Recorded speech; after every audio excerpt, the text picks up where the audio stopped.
আল্লাহ নবী জন্য বলছে উম্মত কিয়ামতের ময়দানে আল্লাহ যদি কোনো বান্দাকে একবার শুধু বলে আল্লাহর সামনে আসতেই হবে আর আমলনামা সামনে আনবে, আল্লাহ আরাজ পেশ করবে, আল্লাহর সামনে আইনা ধরবে আমলনামা বান্দা। আর আল্লাহ যদি একজন বান্দাকে শুধু একবার বলে এক পৃষ্ঠা উল্টাও, নবীজি বলছে খোদার কসম তাকে জাহান্নামে যেতে হবে। মান নুকিশা উযিবা, যারই আল্লাহ হিসাব চাইবে মানে দেখতে চাইবে, বলবে যে খোলো একটা পৃষ্ঠা খোলো, তো আল্লাহ তাআলা নবীজি বলেন তাকেই আযাবে যাইতে, জাহান্নামে যাইতে। তো বাঁচবে কে? তাই নবীজি বলছে আল আরাজু ফাকাত, শুধুমাত্র আল্লাহর সামনে নিজের আমলনামা নিয়ে যে দাঁড়াবে, শুধু দাঁড়াইয়েই আল্লাহ তাআলা তাকাইয়েই যাকে শুধু বলবে আগে বাড়ো, ওকে, মানে খুলতে হবে না, শুধু তাকাইছেন রব আর বলবেন যাও, সেই কেবল জান্নাতি হবে। এই হিসাবে ইয়াসির অর্থ এটা নবীজি ব্যাখ্যা দিয়েছে। মানে সহজ হিসাব বলতে কি, মানে সাউন্ড সারা যেটা, বুঝেন নাই কথাটা? সহজ হিসাব বলতে সাওয়া সারা যেটা হিসাব, তা চাইবে না, শুধু তাকাবে আর। আল্লাহ আমাদেরকে কবুল করেন। হ্যাঁ, বাকি মনে রাখতে হবে, আপনি এ করে তার ভয় পাওয়ারও কিছু নাই, এই সব শূন্য ভয়েরও কিছু নাই। কারণ ইসলাম সুবহানাল্লাহ এমন সুন্দর যে কোন মুমিন যদি চেষ্টা করে আল্লাহকে মানা, ইসলামকে মানা অসম্ভব না, অসম্ভব না, সম্ভব। আবার কোন মুনাফিক, তার জন্য ইসলাম, সে মুনাফিক অথচ জান্নাতে চলে যাবে, ইসলাম মাইনা ফেলবে না, এটা তার পক্ষে সম্ভব না। মুমিনের জন্য কঠিন না, মুনাফিকের জন্য সম্ভব না। এজন্য আল্লাহর নবী সাল্লাল্লাহু আলাইহি ওয়াসাল্লাম বলছে মুমিনের জন্য ফজরের নামাজ পড়া একদম সহজ, সে ভাববে মাত্র 4 রাকাত নামাজ।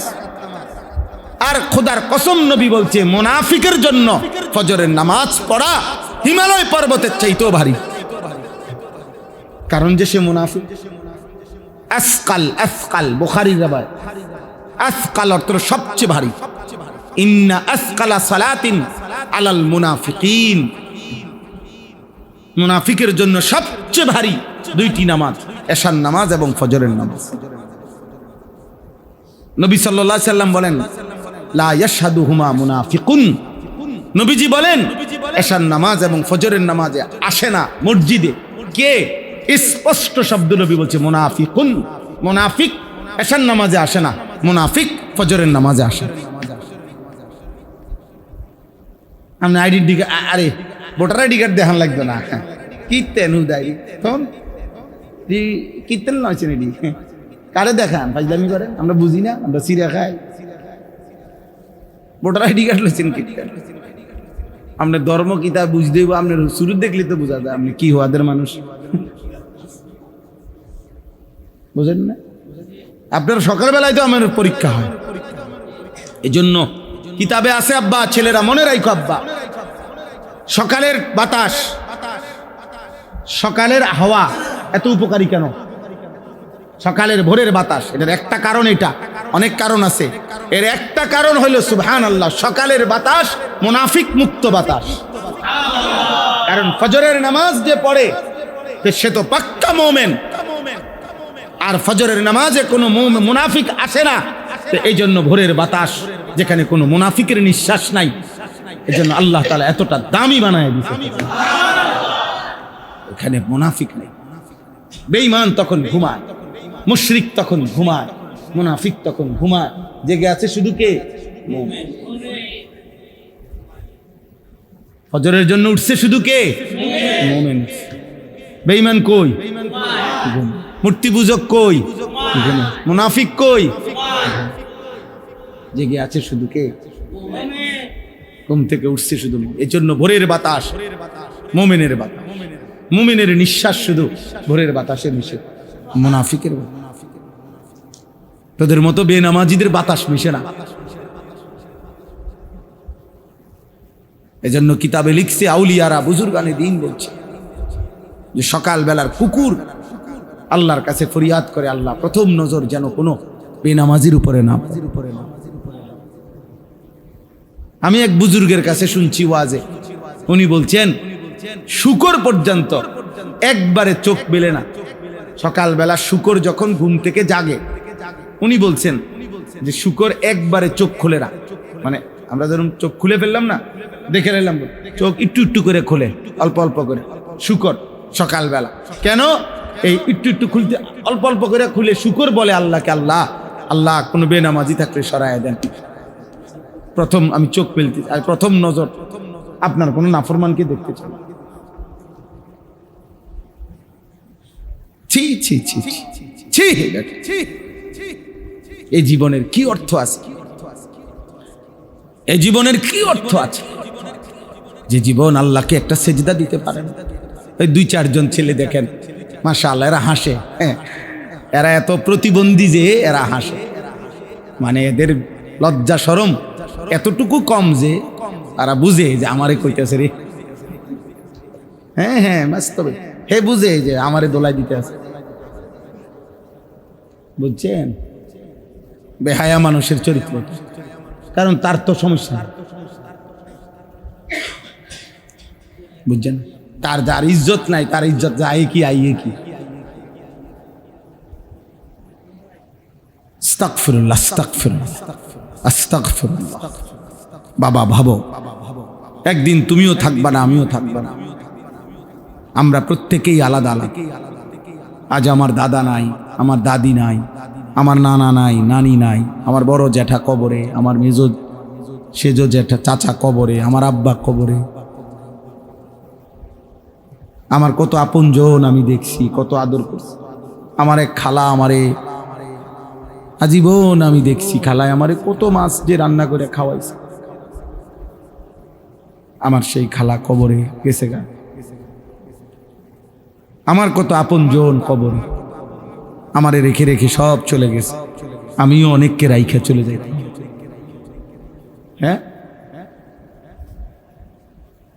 আমার মরণের দিনও সূর্য উঠবে, চাঁদ উঠবে, রোদ উঠবে, বৃষ্টি হবে, গাড়ি চলবে, সিএনজি চলবে, অটো চলবে, দোকান খুলবে, খাদ্য হবে, খাবার হবে, মানুষের উল্লাস হবে।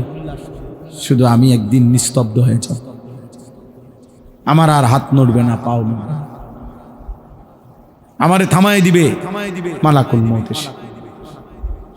এটাই সত্য, এটাই সত্য, এটাই বাস্তবতা। আব্বা ভাবতে শিখেন, আমরা চলেন ভাবি, একজনই ভাবেন। ছেলেরা তোমরা নষ্ট হইও না, নষ্ট হইও না। কেউ নষ্ট জিনিস কেউ আদর করে না, আদর। আমার বাসায় পরশুদিন আমার কেক আনছে, কেক 4 বক্স কেক, এগুলা নষ্ট, উঁশ পড়ে গেছে। আর কেকটার উপরে কেমন যায়, আমার ছোট মেয়ে দেখে কাবুড়ি বালানা তেরি সবডি ডাইল্লা পলিথিনে করে ভালাই দিছে। নষ্ট জিনিস কেউ রাখে না, ফেলে দেয়। আব্বা তোমার এই সমাজের কেউ নিবে না। চরিত্রহীন মনে রাখো, নারী ছবি দেখো, তোর মতো জঙ্গলিকে কেউ নিবে না রে আব্বা। সমাজ কেউ নিবে না। 1000 কোটি টাকার মালিকও, 1000 কোটি টাকার মালিকও আমার কাছে অনুরোধ করছে, হুজুর আমার একটাই ছেলে, আপনি আমার একটা নেককার মহিলা মেয়ে ছেলেটারে বিয়ে করাবো, আপনি খুঁজা দেন। আজ যে কতদিন ধরে বিয়ে, একটু আগেও ফোন দিচ্ছে, হুজুর পাইছেন? হ্যাঁ, নষ্ট মানুষকে কেউ নেয় না, চরিত্রহীনকে কেউ নেয় না। তুমি পথেই পড়ে থাকবে, একদিন একদিন তুমি পথেই পড়ে থাকবা। দুনিয়া মনেও করবে না, স্মরণও করবে না, আর আখিরাত তো মিলবেই না। হারামের উপরে আখিরাত মিলবে, গুনার উপরে আখিরাত মিলবে। দুনিয়াও তো স্মরণ করে। ব্যক্তিগতভাবে তোমরা যারা নওজোয়ান ছেলে, অনেক সময় বাবা তোমরা বুঝতে চাও না, জীবনের সব জায়গায় একই রকম হাসি ঠাট্টা মজাক, তোমার মতো করে চলা, এটা আসলে বুদ্ধি বিবেকবান মানুষের জন্য মানায় না। মানুষ মানেই হচ্ছে বিবেক বোধওয়ালা। আর বিবেক মানেই হচ্ছে যার মধ্যে পার্থক্য শক্তি থাকে, অর্থাৎ যে বোঝে এটা উচিত, এটা অনুচিত, এটা ভালো, এটা মন্দ, এটা করণীয়, এটা বর্জনীয়, এটা হালাল, এটা হারাম, এটা পাক, এটা নাফাক, এটা জায়েজ, এটা না জায়েজ, এই যে এই পার্থক্যটা যে বোঝে এটাকেই বলে বিবেক। আর এরই বলে মানুষ। মানুষ মানে যার বিবেক আছে, আর বিবেক মানে যার মধ্যে পার্থক্য শক্তি আছে।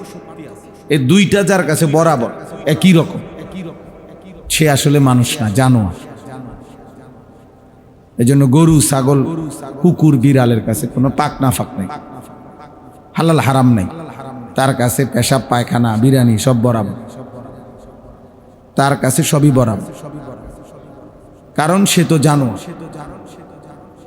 জানোয়ারের কাছে নিজের মনের ইচ্ছা, নিজের চাহিদা ছাড়া অন্য কিছু না, ভিন্ন কোনো পার্থক্য শক্তি। তাহলে এটা একটা গুরুত্বপূর্ণ বিষয় যে আমি একথা বুঝা যে আসলে আমি মানুষ না, জানোয়ার। কোরআনুল কারীম আল্লাহ তাআলা মানুষকে যেমন মানুষ বলছে, আবার আল্লাহ তাআলাই কোরআনে মানুষরূপী অনেককে জানোয়ার বলছে। তাহলে বোঝা গেল মানুষ মানুষও হয়, আবার মানুষ মানুষরূপী কি হয়, জানোয়ার। কোরআনে আল্লাহ বলছে উলাইকা কাল আনআম, যে মানুষগুলো আল্লাহর কথা দিল দিয়া ভাবে না, আল্লাহর কথা কান দিয়ে শুনে না, আল্লাহর হুকুম, আল্লাহর কুদরত চোখে দেখে না, আল্লাহ বলছে ওরা জানোয়ার। আবার আল্লাহ কোরআনে বলছে ইনহুম ইল্লা কাল আনআম, নবীজিকে বলছে বন্ধু, যে মানুষ তার মনের ইচ্ছা মতো চলে, তার নিজের মতো, হালাল হারাম, জায়েজ না জায়েজ, আল্লাহর বিধানের কোনো তোয়াক্কা নাই, এক কথায় কারো অধীনতা যে স্বীকার করে না, নিজের মতো চলে, আল্লাহ তাকে বলছেন তাদের পরিচয় আর কিছুই নয়, শুধুই জানোয়ার, শুধুই জানো। আরো মারাত্মক বলছেন আল্লাহ কোরআন, ওয়াত্তাবা হাওয়াহু ফামাসালুহু কামাসালিল কালব। আল্লাহ তাআলা বলছেন, নবীকে শুনাইছেন যে বন্ধু মনে রাখবেন, মনের ইচ্ছা মতো যারা চলে, নিজের মনে যেমন যা আমার মন চায় তাই, আল্লাহ তাআলা বলছে তাদের উদাহরণ কামাসালিল কালব, কুত্তার মতো।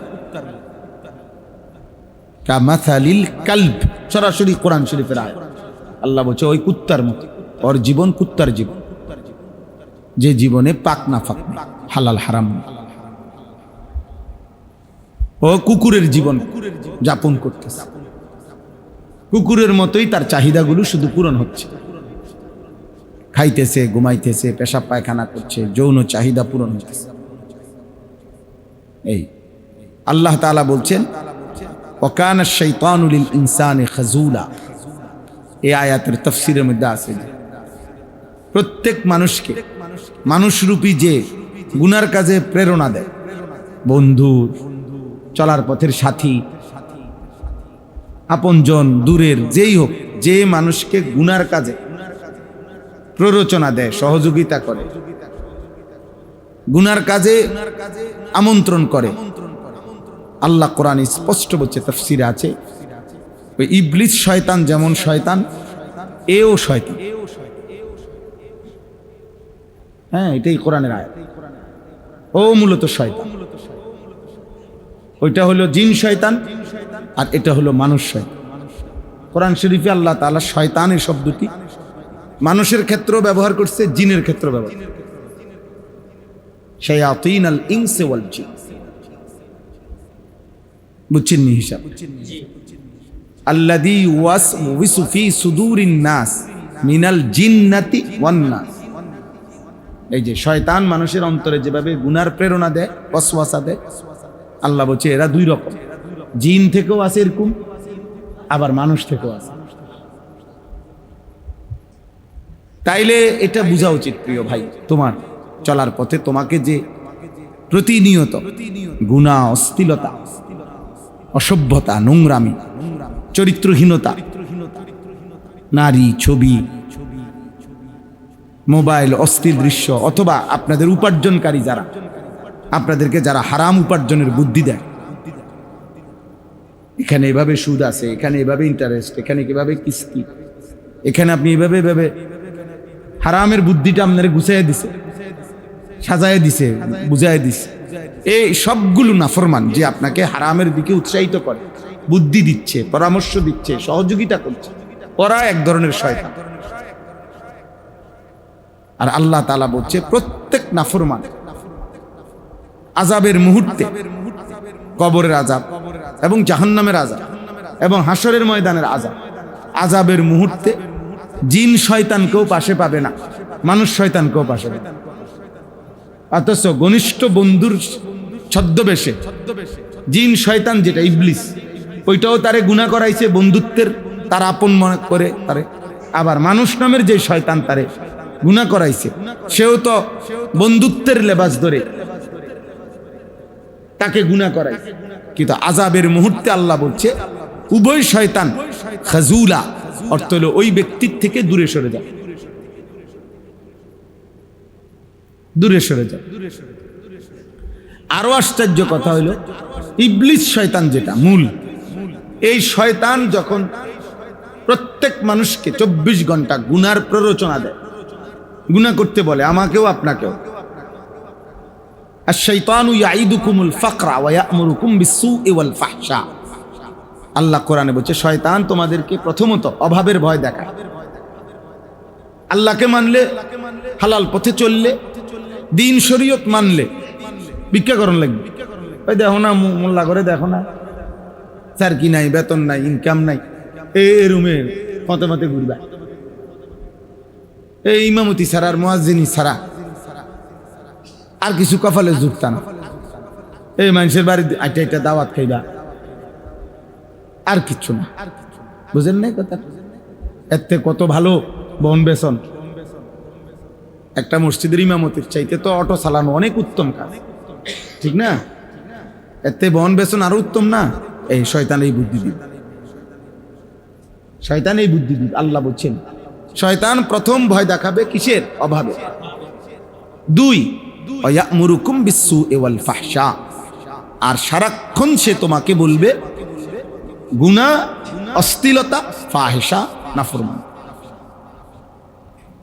নাফরমানির কথা বলবে আল্লাহ তাআলা বলছে। কিন্তু আশ্চর্যের কথা হলো কোরআনে আল্লাহ বলছে প্রত্যেক মানুষকে দিয়ে এই বারবার বলে বলে শয়তান যখন পাপ করায়, তো পাপ শুরু করবার আগ মুহূর্ত পর্যন্ত শয়তান মানুষকে প্রেরণা দেয়, প্ররোচনা দেয়, করো করো, গুনাহ করো, নাফরমানি করো, মদ খাও, জুয়া খেলো, নারী দেখো, ছবি দেখো, জিনা করো, ব্যভিচার করো, সুদ নাও, কিস্তি নাও, হারাম ওজনে কম দাও, মিথ্যা বলো, ধোঁকা দাও, প্রতারণা করো, বেপর্দা হও, বেহায়া করো, নাটক দেখো, নর্তকী দেখো।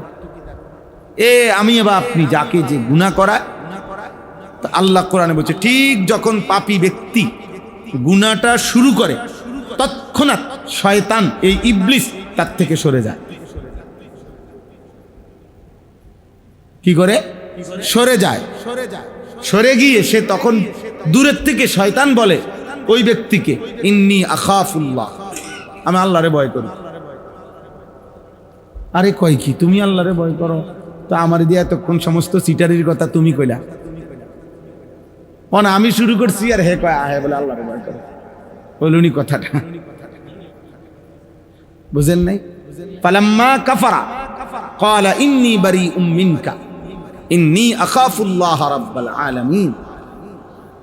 কোরআন শরীফের আয়াত, সূরা হাশরের আয়াত। ওই যে হুয়াল্লাহুল্লাযী আমরা পড়ি না, এই যে সূরা, এই সূরার আয়াত। আল্লাহ বলে যখনই বান্দা নাফরমানি শুরু করে শয়তান সরে যায়, সরে গিয়া বলে ইন্নী বারীউম মিনকা, আমি তোমার থেকে পবিত্র, মুক্ত, আমি তোমার লগে নাই। কেন নাই? ইন্নী আখাফুল্লাহ রাব্বাল আলামিন, আমি আল্লাহ রাব্বুল আলামিনকে ভয় করি। তো তুমি এই কথাটা আগে বললা না? তুমি দিয়ে আমারে কামে লাগাই, এখন তুমি কও তুমি আল্লাহরে ভয় করো, মানে কি? এটার তাফসীর কি? তাফসীরের মধ্যে আছে, অর্থ হইল শয়তান ইবলিস সৃষ্টির শুরু থেকে, সেই আদম থেকে আজীবন শয়তান তো দেখেছে, সে জানে যে প্রত্যেক পাপ আল্লাহর নাফরমানির কারণে আল্লাহর আযাব আসে। এই পৃথিবীতে যত নাফরমান ব্যক্তি গোষ্ঠীর উপরে আযাব আসছে পাপের কারণে, অপরাধের কারণে, ইবলিস দেখছিনি না? দেখছে না? ইবলিস না দেখলে কেমনে? হেতে তো প্রথম থেকেই, হ্যাঁ তো এই পর্যন্ত নূহ আলাইহিস সালামের কওমরে যে আল্লাহ তাআলা তুফান দিয়ে ধ্বংস করছে, এটা ইবলিস দেখে নাই? তো নমরুদকে যে আল্লাহ ধ্বংস করছে, এটা ইবলিস দেখছে না? ফেরাউনকে যে আল্লাহ ডুবাইছে, এটা দেখছে না সে? কওমে লূত, কওমে আদ, কওমে সামুদ, কারুন, নমরুদ, হামান, সাদ্দাত, যাকে যত মুসিবত আল্লাহ দিছে, আযাব দিছে, তো সবই তো সে দেখছে। এই জন্য তার ইয়াকিন, এটা তাফসীরে আছে যে ইবলিসের ইয়াকিন, বান্দা যখন পাপ করে তখনই সে আল্লাহর শাস্তির যোগ্য হয়ে যায়। বাকি আল্লাহ দয়া করে হয়তো এখন দেয় না, আখিরাতে দিবে, আর কাউকে নগদ দেয়। এটা কার ইচ্ছা? আল্লাহর ইচ্ছা। কিন্তু সে কিসের যোগ্য? আযাবের যোগ্য। এখনই তার উপরে কি আসতে পারে? আযাব আসতে পারে। আর ইবলিস এটা ইয়াকিন করে, আমিও যদি এই মুহূর্তে তার সাথে থাকি, ওই আযাবে আমিও ধ্বংস হয়ে যেতে পারি, কাজে তারে কামে লাগাইয়া আমি সরে গেলাম, যাতে আমি আল্লাহর আযাব থেকে বাঁচতে পারি। কেমন শয়তানের শয়তান, চিন্তা করছেন? এবার বুঝছেন শয়তান কেমন শয়তান? আর তোমার মতো বোকা, তোমার মতো বোকা, তোমারে মিথ্যা আর গুনাহ, নারী আর ছবি আর অসভ্যতার অশ্লীলতার মধ্যে লাগাইয়া ওই শয়তান পর্যন্ত তোমার থেকে সরে যায়, তোমারে একা ফেলে চলে। মানে তোমার লগে তো কোনো ভালো মানুষ নাই, কোনো ফেরেশতা তো নাই, কোনো নেককারের তো প্রশ্নই আসে না, এমনকি শয়তান পর্যন্ত তোর লগে থাকে। ইবলিস পর্যন্ত তার সাথে তখন কি সরে যায়, যে অর্থাৎ ইবলিস তখন অপেক্ষা করে, হায় না জানি এই হারামখোরের উপরে আল্লাহর আযাব আসে, না জানি নারীর অস্থির ছবি দেখতেছে, আহা না জানি এই মুহূর্তে আল্লাহর আযাব আসে, না জানি মূর্তি পূজা করছে, শিরিক করছে, না জানি এখন আযাব আসে। ইবলিস এই কথা ভয়ে সরে যায়, সরে যায়। এই জন্য এটা বোঝা উচিত, আপনারা যারা, আমরা যারা, ছেলেরা যারা, সবার বোঝা উচিত, গুনাহ মানুষকে একদম ঘৃণিত করে, ফেলে দেয়।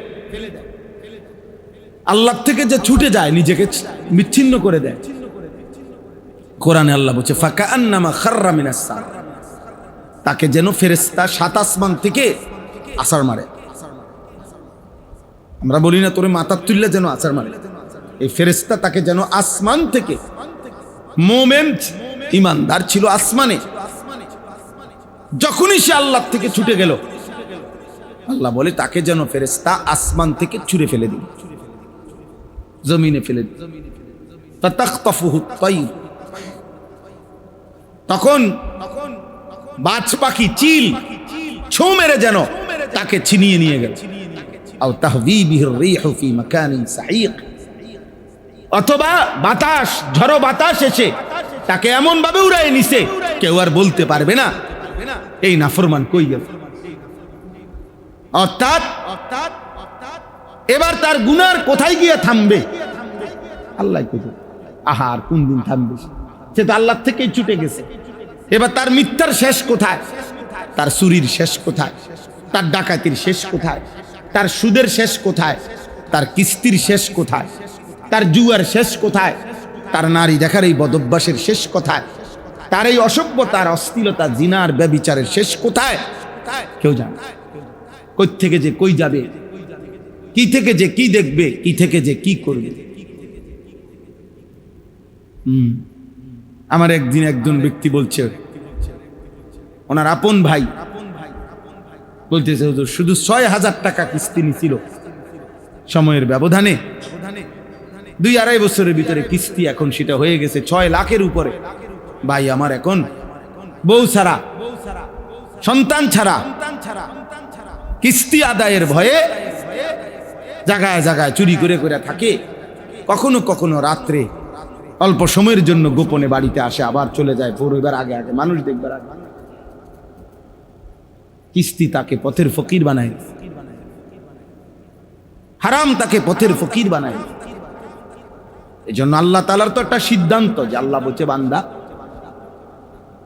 কোরআনে আল্লাহ বলছে প্রত্যেক পাপীকেই আমি দুনিয়াতে পাপের কারণে শাস্তি দেই। এটা আমারই ফয়সালা, কারণ এটা আমার তো বিচারের আলাদা নির্ধারিত দিন আছে। বাকি আমি প্রত্যেক পাপীকেই দুনিয়াতে ছেড়ে দেই। বুঝেন নাই? প্রত্যেক পাপীকেই কি দেই না দুনিয়াতে, কিন্তু প্রত্যেক পাপীকেই কি ছেড়ে দিই। আগে পিছে হয়তো অনেকেরই ছেড়ে দিছি, কিন্তু এরে ধরে লাইছি। এটাই এরম গুনাহ, এরম পাপ হয়তো অনেকেই করছে, লাখ লাখ কোটি কোটি ছেড়ে দিছি আমি, কিন্তু তারে ধরছি। আর সে কে? ও তো আমিও জানি না, আপনিও জানেন না। আল্লাহ যে আমার চারদিকের অসংখ্য মনে করেন নাফরমানদের ছেড়ে দিবে দিছে, এই কারণে আমারও ছেড়ে দিবে, এর নিশ্চয়তাটা কি? এই নিশ্চয়তা এই রোডে তো মনে করেন একটা রাস্তায় তো সারা দিনে 1000 গাড়ি চলছে, 10,000 গাড়ি চলছে। এই গাড়িটা যে অ্যাক্সিডেন্ট হইব এটা কে জানতো? বুঝেন না?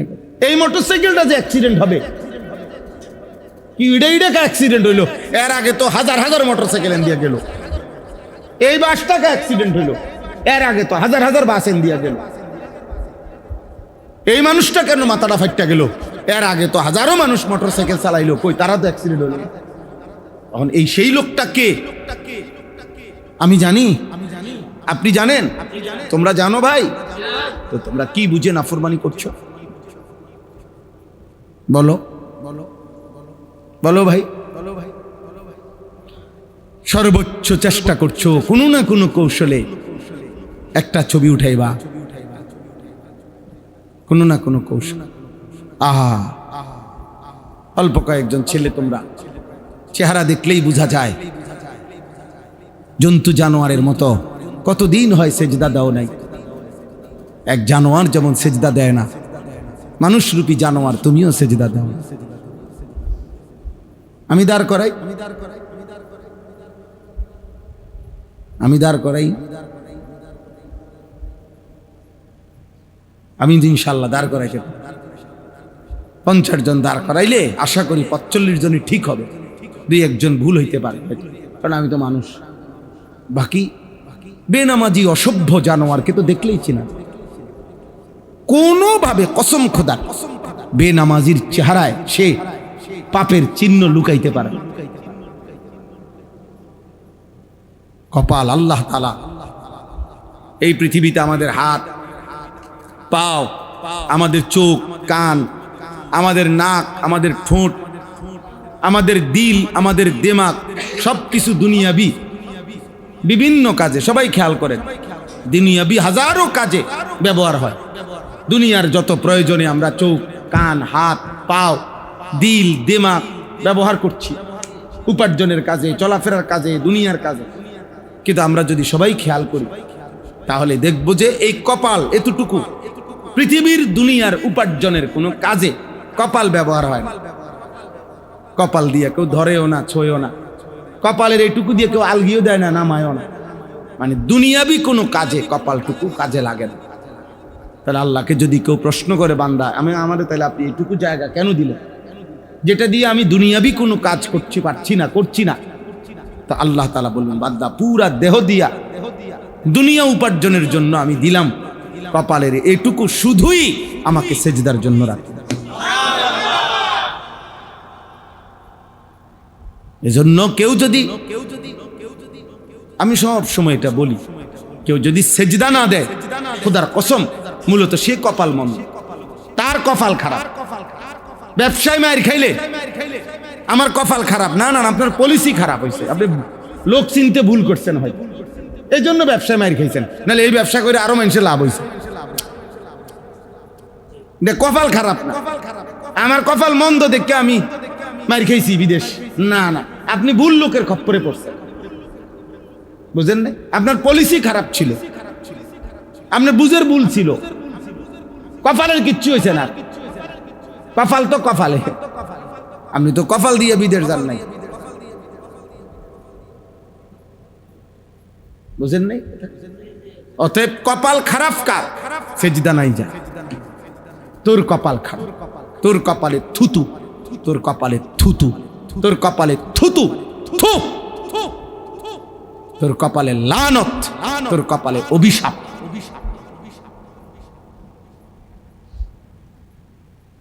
তোর কপালে অভিশাপ। ওয়া ইন্না আলাইকাল লানাতা ইলা ইয়াউমিল কিয়ামাহ। ইবলিসকে আল্লাহ বলছে, সরাসরি কোরআন শরীফের আয়াত। ইবলিসকে আল্লাহ বলছে সেজদা দিলি না, আল্লাহ বলছে কিয়ামত পর্যন্ত তোর উপরে আমি আল্লাহর লানত। একদম কোরআন শরীফের আয়াত। ইবলিস তার অফারটা কি ছিল? আর কি অন্য কিছু? ইবলিস 30 বছরের নাফরমান না, বুঝেন নাই? ইবলিস কোন যে 30 বছর ধরে কি করে নাই, ওই একবার শুধু, ওই 1 মিনিট মাত্র, ওই 10 সেকেন্ড হয়তো এই মাত্র বলছে সেজদা দিতে, এই শুধু এই সেজদাটাই সে দেয় নাই। আল্লাহ তার একটা সেজদা দিতে দেরি করছে। ঘটনা ঘটছে অনমন 10 মিনিট হয় নাই, ঘটনা ঘটছে কোনো 10 দিন হয় নাই, ঘটনা ঘটছে মাত্র। আল্লাহ তাআলা তৎক্ষণাৎ বলে দিছে বেঈমান বাইর হ, ফখরুজ ফাইন্নাকা রাজিম, বের হ বেঈমান, আজকে থেকে তুই অভিশপ্ত, বের হ। সেজদা দিলি না নাফরমান, বাইর হ, যা দুনিয়া ভোগ কর, যা। কুত্তা বিলাই দুনিয়া ভোগ করে, তুইও ভোগ কর, যা। শুকর দুনিয়া ভোগ করছে, যা বেঈমান। ভাতে তো খাইবি আর কি, খা, ভাত খা, পেশাব করবি আর কি, পায়খানা করবি আর কি, ঘুম যাবি, যা। নারী দেখবি, ছবি দেখবি, যৌন চাহিদা পূরণ করবি। তো এগুলো তো জানোয়ারেরও পূরণ হয়, কুকুরেরও তো বাচ্চা হয়। তো কুকুরের নলে যৌন চাহিদা যদি পূরণ না হয়, তো কুকুরের বাচ্চা হয় কেমনে? শুকরের বাচ্চা হয় কেমনে? ছাগলের বাচ্চা হয় কেমনে? গরুর বাচ্চা হয় কেমনে? বলেন না। জীবন মানে শুধু এতটুকু। আমরা বোঝা উচিত, আপনারাও বোঝা উচিত, আপনাদের হিসাব করা উচিত। এই আপনারা যারা বাপ, আপনারা যারা চাচা, আপনারা যারা দাদা, আপনাদের বোঝা উচিত যে আপনারা মানুষের হিসাব দেন। বিল্ডিং, দালান, জমি ইতান কইেন না, এগুলা বললেন। আপনি মানুষের হিসাব করেন। আপনার ফুতের অবস্থা বলেন, আপনার মেয়ের কথা বলেন, আপনি ফুতের ঘরের যে 3 জন নাতি, ওদের ইমান আমলের কথা বলেন, আপনার ফুতের বউয়ের পর্দা চরিত্রের কথা বলেন। গপ মারলে এগুলা গপ মানে, বিল্ডিং এর গপ মারেন। বিল্ডিং এর মধ্যে মানুষের ছাগলও পালে, বুঝেন না? গরুও পালে, কুত্তাও পালে। ইউরোপের মধ্যে বিল্ডিং এ কুত্তাও পালে, শুকরও পালে, সেন্ট্রাল এসিওয়ালা করে। 1 কোটি টাকা দামের গাড়ি দিয়ে মানুষের ছাগলও টানে ইউরোপ। হ্যাঁ হ্যাঁ, ছাগল টানে, জাপানি গাড়ি দিয়া ছাগল টানে, বুঝলেন? পিকআপ দিয়া যেরকম বালু টানে, পিকআপ দিয়ে কোরবানির সময় গরু টানে। এই কয়দিন পরে গরুর বাজারের থেকে পিকআপ দিয়ে গরু নিত না, তাইলে অতএব এগুলো না আব্বা, আমাদের দরকার আমাদের ফিকির। আপনাদের অভিভাবকের দরকার, যিনি অভিভাবক, ছেলের বাপ, মেয়ের বাপ, স্ত্রীর স্বামী, আমাদের দায়িত্ব মানুষের হিসাব করা। আপনার ফ্যামিলিতে মানুষ যারা, এডি কোন, এদের ভালো মন্দ বলেন, এদের ইমান আমল বলেন, এদের ইমান আমল। আরব দেশে একজন ইঞ্জিনিয়ার, আমরা কিতাবে পড়ছি, উনি বলছেন যে আমার বংশের গত 70 বছরে আমার ফ্যামিলিতে, আমাদের বংশে যতজন বাচ্চা জন্ম নিছে প্রত্যেকেই হাফেজে কোরআন।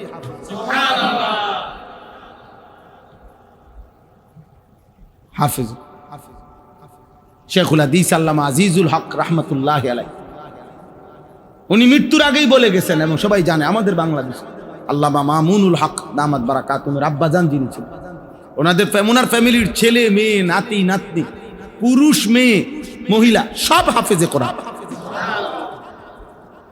আপনি এটা বলেন, কোরআন পারে কয়জন, দিন মানে কয়জন, পর্দা করে কয়জন, এগুলো বলেন চাচা। আখিরাতের হিসাবটা বলেন, কবরের হিসাবটা বলেন। আল্লাহ চেনে কয়জন, নামাজ পড়ে কয়জন, কোরআন পড়ে কয়জন, সেজদা দেয় কয়জন? লজ্জা থাকা উচিত। আমার সবচেয়ে আফসোস লাগে ওই বাবা আমার যাদের সন্তানের চুল চেহারা দেখলে বোঝা যায় মুশরিকের মতো চলন বলন, ওই বাবা মা লজ্জায় ওই সন্তান থেকে আলাদা হয়ে যাওয়া উচিত, যে তোকে আমি সন্তান পরিচয় দিতে লজ্জা হয়। তোর মতো সন্তানের কামাই আমার দরকার নাই বেটা, দরকার হলে না খাইয়া মরে গেলাম, মরে গেলাম।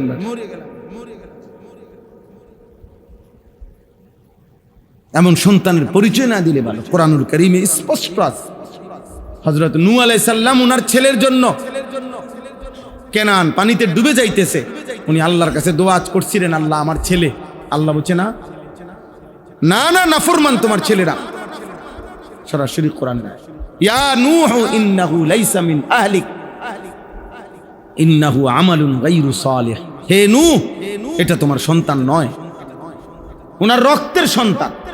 আল্লাহ বলতেছে না না না, এই বেঈমান তোমার সন্তান না। আমি আল্লাহ বললাম সাবধান, ফালা তাসআলনি, এই ডাইরেক্ট কোরআন রায়, সাবধান ফালা তাসআলনি অর্থ হইল তুমি আমার কাছে হাত তুললো না, কিছু চাইবা না এমন বেঈমানের জন্য, নামাও হাত। কেন তার কাছে, তার জন্য চাইলা কেন? আল্লাহ কোরআন সাবধান। এবং এটা পর্যন্ত বলছে ইন্নী আইযুকা আন তাকুনা মিনাল জাহিলিন। মারাত্মক কথা। আল্লাহ বলছে নবী নূহ তুমি আমার নবী, তুমি মূর্খ মানুষের মতো আচরণ করবা না, সাবধান বলে দিলাম। তুমি বেঈমানের জন্য হাত উঠাইলা কেন? নাফরমান সন্তানের জন্য হাত তুললা কেন? তুমি না আমার নবী, তুমি এরকম বোকার মতো কাজ করলা কেন? হাত নামাও। কোরআনে আছে নূহ আলাইহিস সালাম হাত নামায় ফেলছে, এরপর আবার আবার আল্লাহর কাছে মাফ চাইছে, আল্লাহ আমি খেয়াল করি দেন, আমারে মাফ করে দেন, নাই তো আমি বরবাদ হয়ে যাব, আমি খেয়াল করি না। বলো আব্বা। এই জন্য ভাবা উচিত, আমাদের অভিভাবকদের ভাবা উচিত আমার জীবনের অর্জন কি। তোমাদের ছেলেদের ভাবা উচিত, বাবা সম্পূর্ণ নিজেদেরকে মুশরিকের মতো বানায় নিলা কেন? এত কম বয়সে আল্লাহ ভুলে গেলা কেন? বলো আব্বা বলো। এত অল্প বয়সে বাবা মা, বংশ, সমাজ, পাড়া, মহল্লা, তোমার দেশ, তোমার জাতি, তোমার সম্প্রদায়, তোমার কওম, তোমার নবী, তোমার পূর্বপুরুষ সব ভুলে মুশরিক বেঈমানের মতো চুল, চেহারা, চলাফেরা বানায় দিলা কেন? হ্যাঁ, এটা ভাবা উচিত। এজন্য দুই একজনও বোঝা উচিত আমাদের, আমরা বহুত বড় পেরেশানিতে আছি ইদানিং কালে। এটাই এজন্য আমি সারাদিন বলি, টেনশন এটা হয়ে গেছে, মাথাটা সারাক্ষণ টেনশন কাজ করে। যাহারি মুসলিম ছেলে আপনি জিজ্ঞাসা করেন, ওরে জিজ্ঞাসা করেন, আব্বা হেরে জিজ্ঞান যে তুমি এই চুলটা কেন রাখছো? বলেন এটা তো সম্পূর্ণ বেঈমানের চুল। তো তোমার ওর আব্বা মুসলমান না? না না, লজ্জা পাইও না আব্বা, তুমি লজ্জা পাইও মাথা নোয়াইলে কি আর আড়াল করতে পারবে না? এটা তো তুমি সরাই থাকতা না। তুমি বলো ভাই, মাথা নোয়াইয়া কই যাবে? তুমি মাটির তলে যাইবা? আমার মাথা নোয়াইবা কেন? তুমি তো এটার মধ্যে খুশি, এই জন্যই তো তুমি টাকা খরচ করে এই চুল বানাইছো। তুমি খুশি না হলে, আমি উদাহরণ বললাম, তোমারে বললাম, তুমি বলো ভাই বলো। আরে আবার হের দিকে তাকাও কেন? আমি এমনি বললাম না একটা আছে তো, তোমরা যে তাকাচ্ছ তোমার চুল বলো, বলো বাবা বলো, একজন বলো। মুশরিক যারা, বেঈমান যারা ওপেন প্রকাশ্যে জিনা করে, বেবিচার করে, রাস্তাঘাটে যারা কুত্তার মতো, শুকরের মতো যাদের জীবন, যারা ওপেন বেবিচার করে, নারী পুরুষে খোলামেলা, এত বড় কুকুরের জাত, নিকৃষ্ট হাইওয়ানের মতো চুল হলো কেন আব্বা? এত নিচে নেমে গেলা কেন?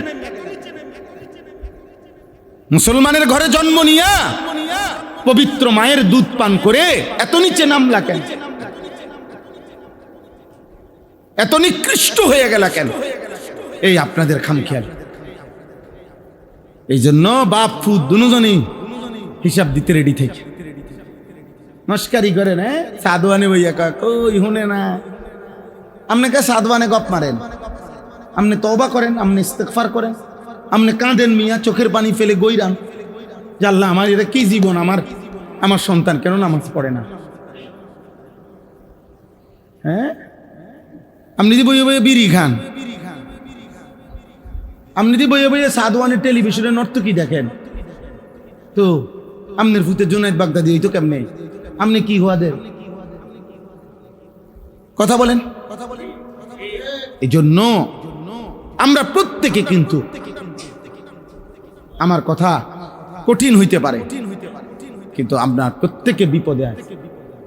ওয়াকুল্লুকুম মাসউলুন আন রাইয়াতিহি। আল্লাহর নবী সাল্লাল্লাহু আলাইহি সাল্লাম বলেন, তোমাদের যার অধীনে যে কয়জন, ওই কয়জনের ব্যাপারে কিয়ামতের দিন তোমাদেরকে জিজ্ঞেস করা হবে। তোমাকে বলতেই হবে তোমার স্ত্রী বেপরদা হলো কেন। সে কি তোমার বউ না মানুষের বউ? তুমি বলতে হবে। তোমার ছেলে কেন বেনামাজি হলো, তোমার মেয়ে কেন বেনামাজি হলো। খোদার কসম আপনাকে জবাবদিহি করতে হবে। এবার আপনি আল্লাহরে বুঝাইয়া দিবেন আপনি সর্বোচ্চ চেষ্টা করছেন না খামখেয়ালি করছেন। এটা ইমাম সাহেবের বুঝাই দিল হইতো না, ইমাম সাহেবের বাপের সম্পত্তি না জান না, বুঝেন না কথা। ইমাম সাহেবের টেয়া 200 বাড়াই দিলে, ইমাম সাহেবের আরো 500 টাকা বাড়াই দিলে, 2 টুকরা গোস্ত বাড়াই দিলে, ইমাম সাহেব মুনাজাতের মধ্যে আপনার ব্যস্ত বুঝ করে দিব। আর কাম নাই। ইমাম সাহেব এটা টেন্ডার লইছে, ইমাম সাহেব বেহেস্তের টেন্ডার নিছে। হ্যাঁ, ইমাম সাহেবের বিচার নাই, ইমাম সাহেবের হাসর নাই, ইমাম সাহেবের আখিরাত নাই। হ্যাঁ, উনি জবাবদিহি করতে হবে না? কথা বলেন না। পীর সাহেবের কোনো আখিরাত নাই তো তো হ্যাঁ, কারো দিমুস থাকতো না কি এর দৌড়ের উপরে তো সবাই। 1.25 লাখ আম্বিয়া যেখানে কাঁদবে, 1.25 লাখ আম্বিয়া যেখানে কাঁদবে, আমাদের নবী সাল্লাল্লাহু আলাইহি ওয়াসাল্লাম ব্যতীত সমস্ত নবীগণ যেখানে বলবে ইয়া রব্বি নফসি নফসি, এনে উনি কি আমি কি?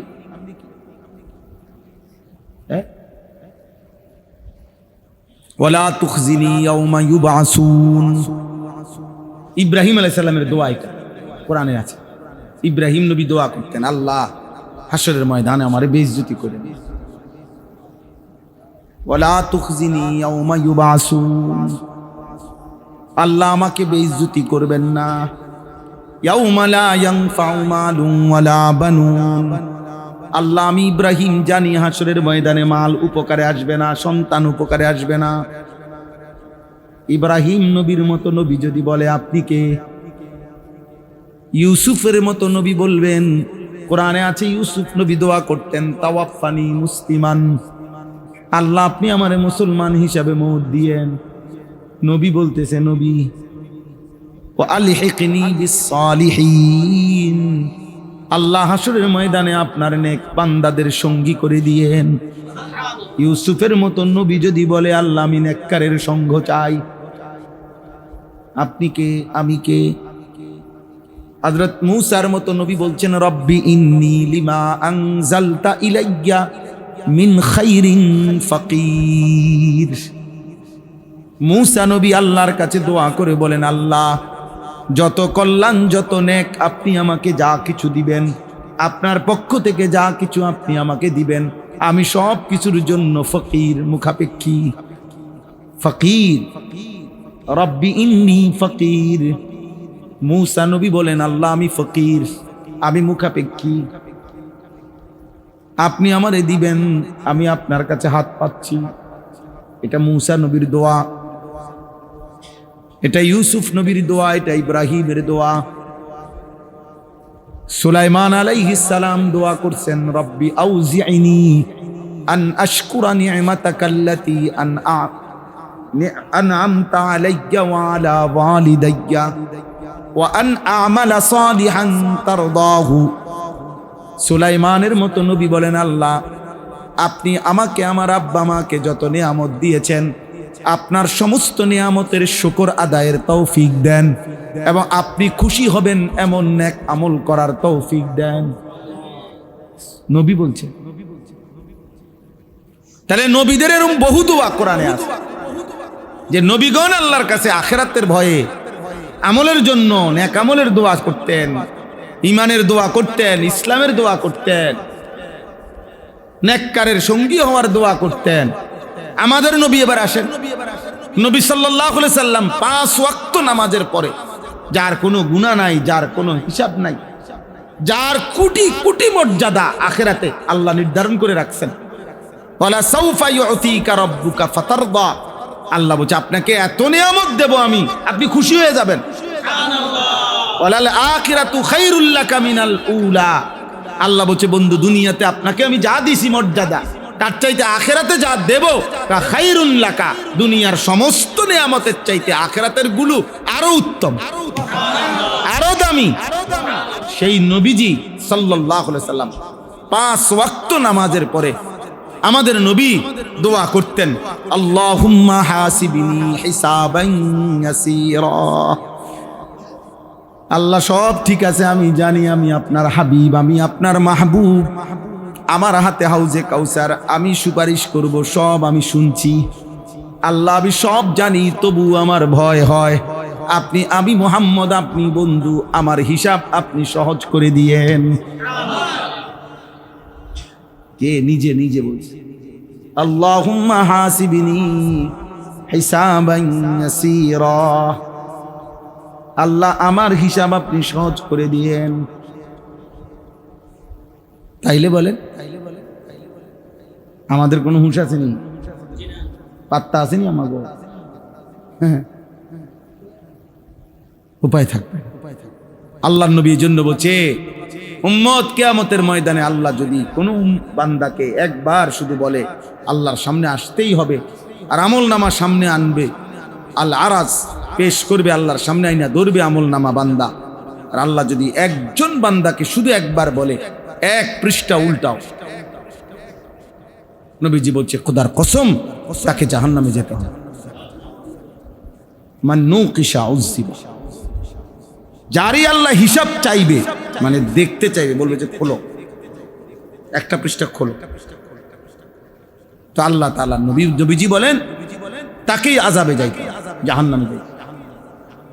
তো বাঁচবে কে? তাই নবীজি বলছে আল আরাজু ফাকাত, শুধুমাত্র আল্লাহর সামনে নিজের আমলনামা নিয়ে যে দাঁড়াবে, শুধু দাঁড়াইয়েই আল্লাহ তাআলা তাকাইয়েই যাকে শুধু বলবে আগে বাড়ো, ওকে, মানে খুলতে হবে না, শুধু তাকাইছেন রব আর বলবেন যাও, সেই কেবল জান্নাতি হবে।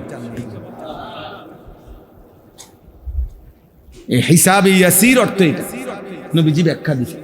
মানে সহজ হিসাব বলতে কি, মানে সাউন্ড সারা, যেটা বুঝেন নাই কথাটা, সহজ হিসাব বলতে সাওয়া সারা যেটা হিসাব, তা চাইবে না, শুধু তাকাবে আর। আল্লাহ আমাদেরকে কবুল করেন।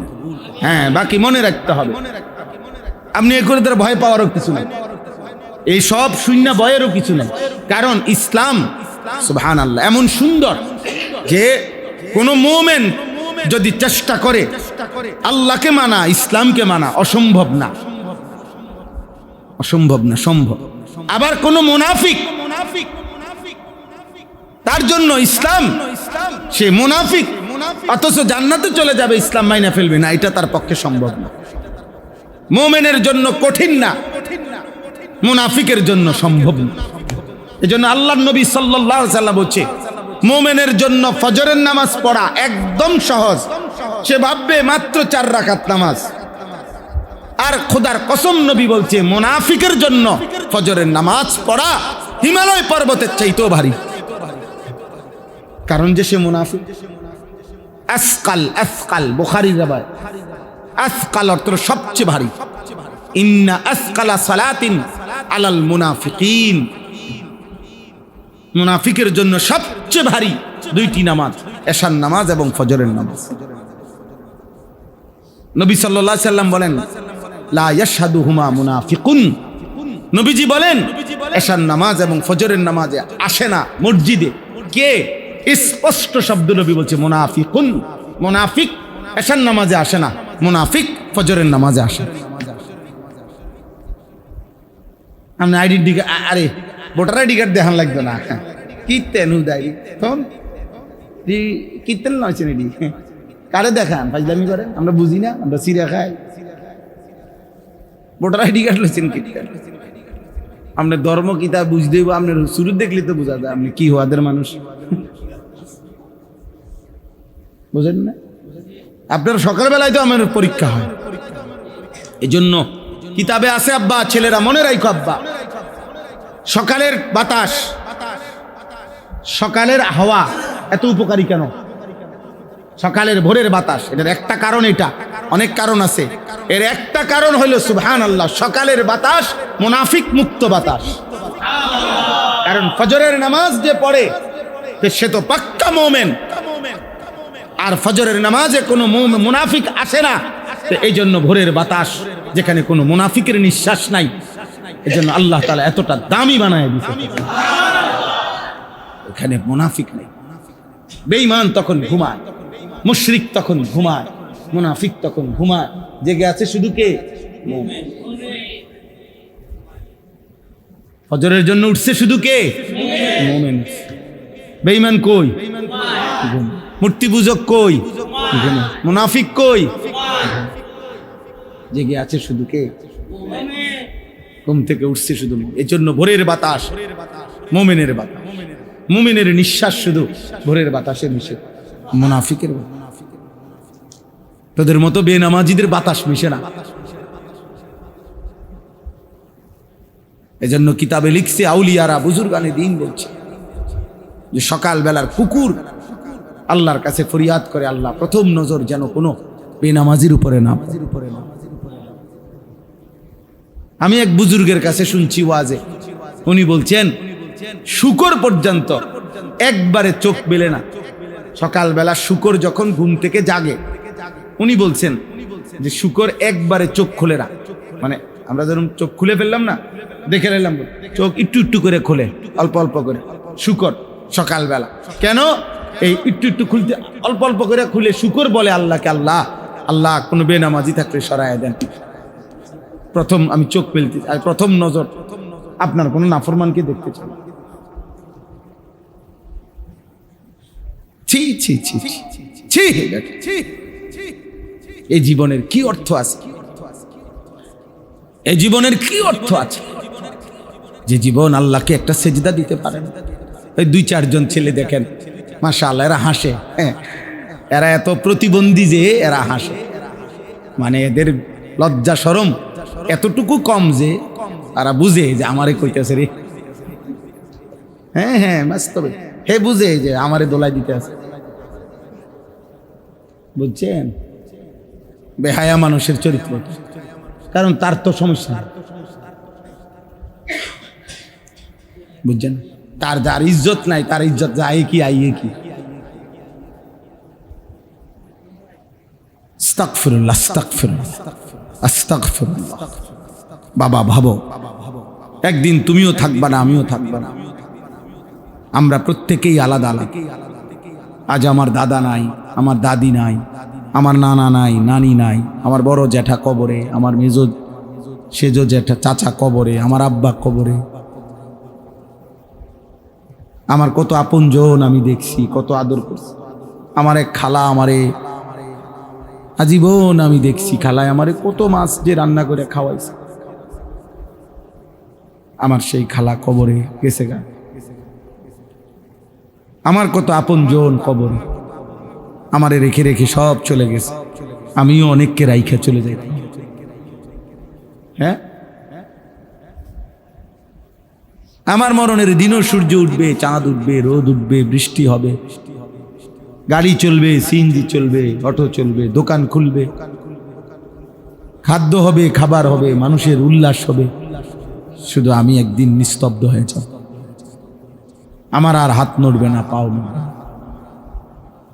আমারে থামায় দিবে মালাকুল মউত এসে এটাই সত্য এটাই সত্য এটাই বাস্তবতা আব্বা ভাবতে শেখেন আমরা চলেন ভাবি একজনই ভাবেন ছেলেরা তোমরা নষ্ট হইও না নষ্ট হইও না কেউ নষ্ট জিনিস কেউ আদর করে না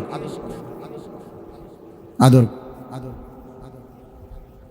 আমার বাসায় পরশুদিন আমার কেক আনছে, কেক 4 বক্স কেক, এগুলা নষ্ট, উঁশ পড়ে গেছে আর কেকটার উপরে কেমন যায়। আমার ছোট মেয়ে দেখে কাব্বুড়ি বালানা তো এই সবডি ডাইল্লা পলিথিনে করে ভালাই দিছে। নষ্ট জিনিস কেউ রাখে না, ফেলে দেয় আব্বা। তোমার এই সমাজের কেউ নিবে না। চরিত্রহীন মনে রাখো, নারী ছবি দেখো, তোর মতো জঙ্গলিকে কেউ নিবে না রে আব্বা। সমাজ কেউ নিবে না। 1000 কোটি টাকার মালিকও, 1000 কোটি টাকার মালিকও আমার কাছে অনুরোধ করছে, হুজুর আমার একটাই ছেলে, আপনি আমার একটা নেককার মহিলা মেয়ে ছেলেটারে বিয়ে করাবো, আপনি খুঁজা দেন। আজ কতদিন ধরে বিয়ে, একটু আগেও ফোন দিচ্ছে, হুজুর পাইছেন? হ্যাঁ, নষ্ট মানুষকে কেউ নেয় না, চরিত্রহীনকে কেউ নেয় না। তুমি পথেই পড়ে থাকবে, একদিন একদিন তুমি পথেই পড়ে থাকবা। দুনিয়া মনেও করবে না, স্মরণও করবে না, আর আখিরাত তো মিলবেই না। হারামের উপরে আখিরাত মিলবে, গুনার উপরে আখিরাত মিলবে। দুনিয়াও তো স্মরণ করে, দুনিয়াতেও তো স্মরণ। পৃথিবীর সবচেয়ে বড় পাপীদেরকেও তো পৃথিবী আজ আর শ্রদ্ধার সাথে স্মরণ করে। ফেরাউনের নামে তো কোনো কুত্তার নামও কেউ রাখে না, নমরুদের নামে তো কোনো কুত্তার নামও কেউ রাখে না, আবু জাহেল এই নাম তো কোনো কুত্তার নামও নাই, আবু লাহাব এই নাম তো কোনো কুত্তার নামও নাই, আছে? আব্রাহা তো কোনো কুত্তার নামও নাই, নমরুদ তো কোনো কুকুরের নামও নাই। বলো না ভাই, বলো না ভাই, নাফরমানদের যাররা পরিমাণ কোনো সম্মান আখিরাতে তো নাই, দুনিয়াতে আছে কিনা। অতএব ওই ভাই মহব্বত করে বলছে আসতে আসছে। আমি এক মানুষ, যে মানুষটা আমার ফিকির এটা, ছোট বড় মাহফিল বড় ছোট আমি এগুলা বুঝি টুঝি, আমি প্রতিটা সুযোগ কাজে লাগাইতে চাই। আলহামদুলিল্লাহ আমার হিসাব বলে, যেখানে বলে যেখানে বলে। ওই দিন আমি বয়ান করছি কমিউনিটি সেন্টার, জায়গা নাই হারার, বৃষ্টি, এই পরশু দিন কমিউনিটি সেন্টার। আমি চলো ভাই মাইক লাগাও, শুধু বলতে থাকো, যেখানেই সুযোগ হয় বলতে থাকো, যে দূর সুযোগ হয় এদূর বলতে থাকো। বলতে বলতেও একদিন আমি চলে যাব, আপনারাও চলে যাবেন। আল্লাহ আমাদেরকে বুঝ দান করে, আমাদের সবার উপরে। আমরা যদি আমাদের আখিরাত নিয়ে ভাবি, আমাদের জীবন সুন্দর, দুনিয়াও ইজ্জত হবে, দুনিয়াও ইজ্জত হবে। ইমানদারকে বেঈমানেও ভয় পায়, বেঈমানেও ভয়, ইমানদারকেই ভয়। আজকে যদি আমাদের বড় অংশ যুবক নামাজি হইতো, এত সহজেই ওই ট্রাম্প, ওই বুড়া শয়তান আমাদের উপরে এত জুলুম অত্যাচার করতে পারত না। বিশ্বাস করেন, আমাদের সমস্ত মানুষ, আমরা যখনই যারা মোবাইল চালাই, ওদের কাছে হিসাব আছে, বুঝেন নাই? আমরা যে ছেলেরা, আমাদের পুরুষরা মহিলারা বড় মোবাইল চালায়, এই ফেসবুক ইউটিউব এগুলা ব্যবহার করে, এটার হিসাব আছে কিনা ওইখানে? ওরা জানে কত পার্সেন্ট লোক, কত পার্সেন্ট মুসলিম, এবং তারা কি দেখতেছে অটোমেটিক এটা দেখে, ওরা বুঝে এটা। এবং আশ্চর্য, আপনারা মুরব্বীরা এটা বুঝতেন না, এটা ওই ছেলেরা বুঝে, জানে এটা না। মানে অর্থাৎ একবার ইউটিউব এগুলোর একটা সিস্টেম হইলো, একবার যে কোনো একটা যেটা দেখছে প্রথম একবার, এরপরে যখনই সে এটা অন করে আবার, বুঝছেন না, ওই জাতীয় ছবি আসতে থাকে। বুঝেন নাই কথাটা? আপনি ওয়াজ শুনছেন তো, এরপরে দেখবেন এটা বারবার কি আসতে থাকবে, বিভিন্ন ওয়াজ আসতে থাকবে। নারীর ছবি দেখছেন তো, এর চাইতে উলঙ্গ ছবি আরো আছে, এটা আসতে থাকে পরে। তো ওরা যদি ওটা টের না পায়, তো এটা কেন দিল? বুঝে এই চরিত্রহীন, তার এগুলা দাও, ও লম্পট, ও দুশ্চরিত্র, বুঝছেন? ওদের হাজার হাজার কোটি কোটি টাকা ইনকাম হইতেছে, তাদের ইনকাম তো আমাদের চলে যায় বানের পানির মতো, স্রোতের পানির মতো আমাদের টাকা শেষ হয়। আমরা ওই দিন আমি পড়ছি ইউরোপের স্লোগান কি? বস্তুবাদের কথা হইল আমারে দিয়া 8 ঘন্টা মনে করেন আমনেরে দিয়া কাম করাইলো, সকাল 8টা থেকে 4টা, 30,000 টাকা আমনেরে বেতন দিল।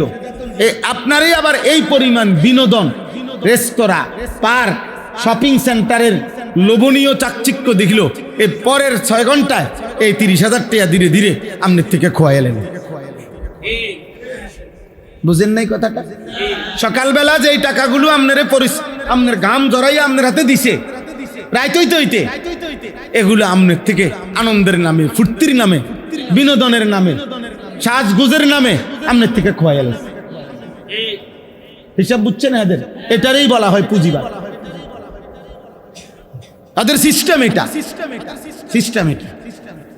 তুই বিদেশ থাক, ইনকাম কর, তোর টাকা ক্ষয় করার জন্য তোর ফুত আছে দেশে, তোর বিবি আছে, ওরা 2 হাতে মোবাইল টিপবে আর তোমার টাকা বানের পানির মতো চলে যাবে, চলে যাবে। ও বাজারে ঘুরবে, মার্কেটে ঘুরবে, তোমার 1 মাসের জমানো 30,000 টাকা ও 3 দিন লাগবে না শেষ। 1 মাসের কত কষ্টের উপার্জন জানেন না? 5টা টাকা, 5 রিয়াল 10 রিয়াল। একদিন আমারে মক্কা শরীফ আল্লাহর ঘরের কাছে উমরার সফরে একটা ছেলে আমাদের বাংলাদেশে, তো অনেক ছেলে আমাদের বাংলাদেশি ক্লিনার, পরিষ্কার পরিচ্ছন্নতার কাজ করে, ছেলে আমারে দেখে এবং খুশি হয়েছে, দৌড়াই সাফ করে আর কি, আল্লাহর ঘরের কাজ করে, ক্লিনার। তো ও দৌড়াই আসছে, আইয়া আমারে জড়ায় ধরে কথা টথা কইছে, হুজুর আসেননি, ভালো। আমি এমনি তো প্রবাসী ছেলেদের সাথে খুব কথাবার্তা বলি, দেখা করি, যাই, তাদের কথা শুনি, মায়া লাগে যে দূর দেশে থাকে তারা। তো ওই ছেলে অনেকক্ষণ কথা বলে একটু পরে সে তার 2 পকেটে এই টাকা, মানে সারাদিনে যা পাইছে, এই 5 রিয়াল 10 রিয়াল, এটি বডির না টাকা, এটি সবটি পকেট থেকে বাইর কইরা মুঠ কইরা আমারে দিয়া, সবটি টাকা আমার হাতে দিয়া বলতেছে, হুজুর আপনি আর আপনার শায়েখ আল্লামা মুফতি মুশতাকুন নবী কাসেমি, আপনার হুজুরও আছে তখন ছিলেন, আপনারা দুজন হুজুর আমার এগুলা সারাদিনের আমি মানুষে যে আমারে হাদিয়া দিছে এগুলা পাইছি, যে এগুলো আপনাকে দিলাম। কানতে কানতে কইতেছে। পরে আমি এমন ভাবে বুকে জড়ায় ধরে বললাম, তুই বাবা, তুই কেমনে ভাবলি তোর সারাদিনের এই কষ্টের টাকা আমি নিগামু? আমি এত বড় জালেম, তুই ভাবলি কেমনে? আমি যে সারাদিন টাকা দেই বেটা, তুই আমারে দিবে কি? ভয় মানেই না। পরে আমি বললাম, ঠিক আছে আব্বা, এক কাজ করো, 5 রিয়াল করে 2টা 5 রিয়াল নিচ্ছি তার থেকে, নিয়ে বলছি দাও, একটা আমি নিলাম, একটা আমি হুজুরে দিন, তোমার বাকিটি তুমি নাও। এই তাহলে এই বড়ই না টাকাটি রাইত হইলে ঘুমের আগে তো মিলাইব, মিলাবে রাইত হইলে মিলাইয়া, এইভাবে 30 দিনের টাকা মিলাইয়া হয়তো বাইক পাঠাইছে, বাড়িতে পাঠাইছে বেচারা। এই না, এইভাবে বাড়িতে সে হয়তো 50,000 টাকা পাঠাইছে। আর অসভ্য সন্তান, এই জানোয়ার সন্তান 2 হাতে মোবাইলে ওই টাকাগুলো খরচ করে উলঙ্গ ছবি দেখে।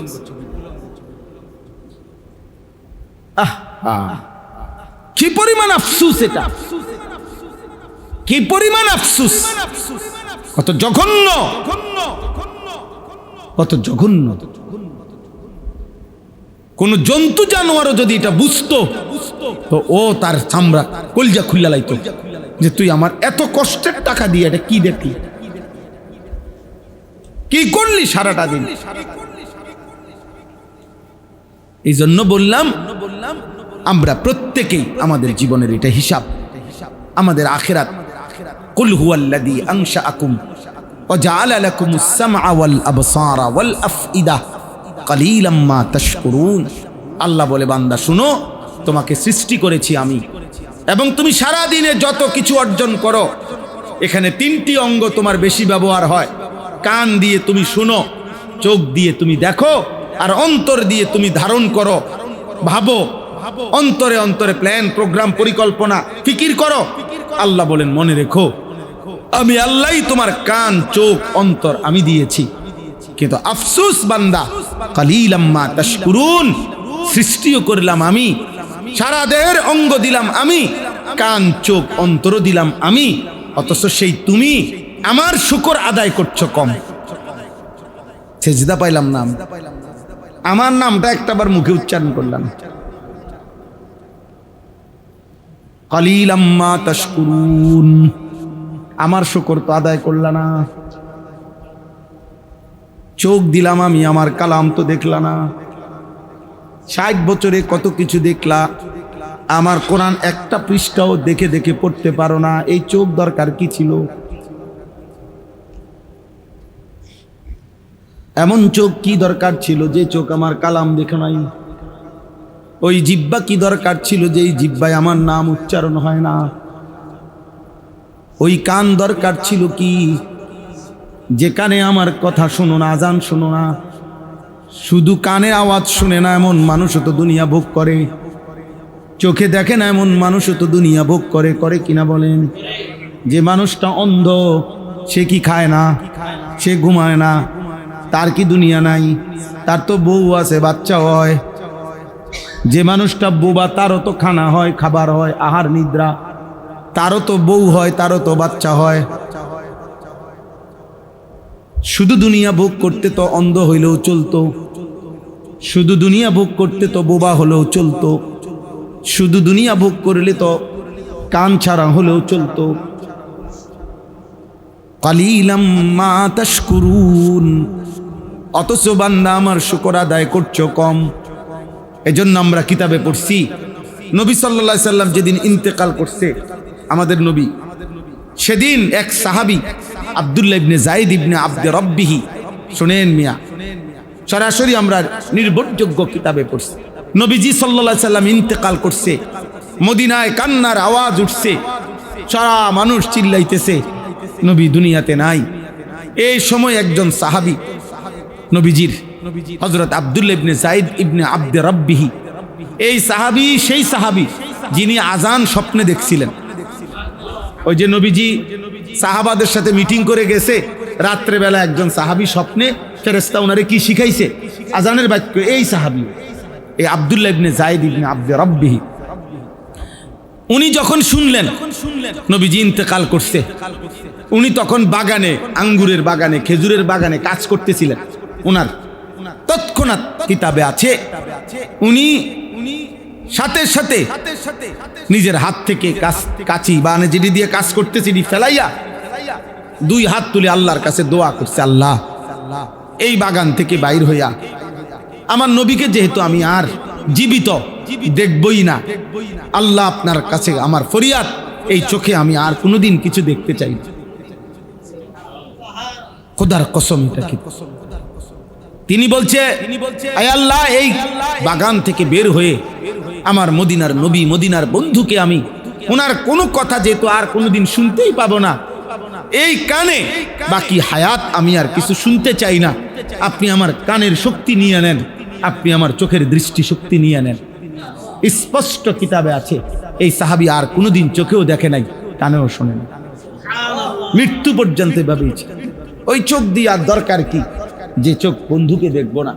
ওই কান দিয়ে আর দরকার কি যে কানে নবীর কথাই আর শুনবো না?